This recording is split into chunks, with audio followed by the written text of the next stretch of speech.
Bonjour à tous, alors aujourd'hui je propose un petit exercice sur les fonctions exponentielles. Donc le but de cet exercice c'est de calculer ces nombres réels et mettre sous la forme d'exponentielle de k avec un réel.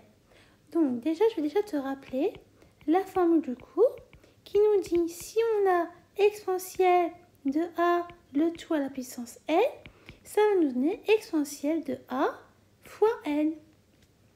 Donc, ce que je te propose de faire, c'est de faire cet exercice, donc de mettre la vidéo en pause, et lorsque tu auras terminé, de mettre la fonction play afin de pouvoir voir la correction et de voir aussi en même temps si tu avais réussi à faire cet exercice. Je suppose que tu as eu le temps de faire cet exercice, donc nous allons pouvoir corriger cela ensemble. Alors, le premier calcul qu'on nous demande de faire, c'est exponentielle de 2, le tout à la puissance 3.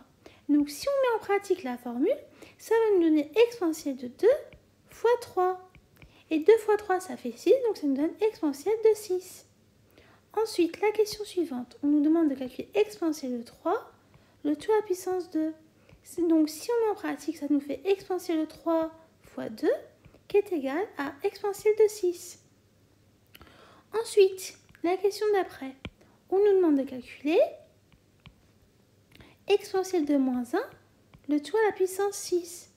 Ça va nous donner donc exponentielle de moins 1 fois 6, qui est égal à exponentielle de moins 6. Ensuite, la question suivante, on nous demande de calculer exponentielle fois exponentielle de moins 1,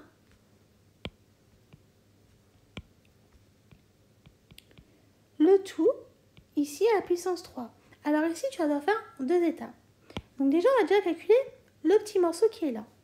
Donc ça va nous donner exponentielle fois exponentielle de moins 1 fois 3, qui est égal à exponentielle fois exponentielle de moins 3.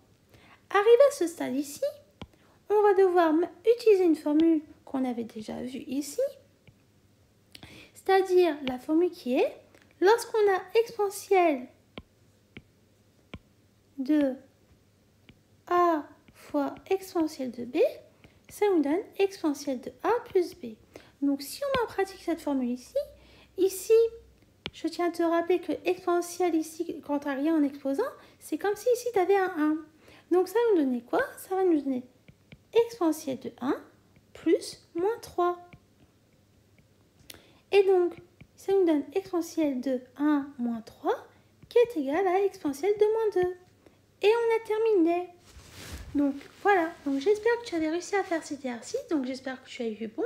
Si ce n'est pas le cas, je t'invite à voir tes erreurs et de voir si tu avais bien réussi à appliquer comme il faut la formule et tout. J'espère que toutes les explications que j'ai pu te donner ont été claires pour toi et je te dis donc à bientôt et au revoir.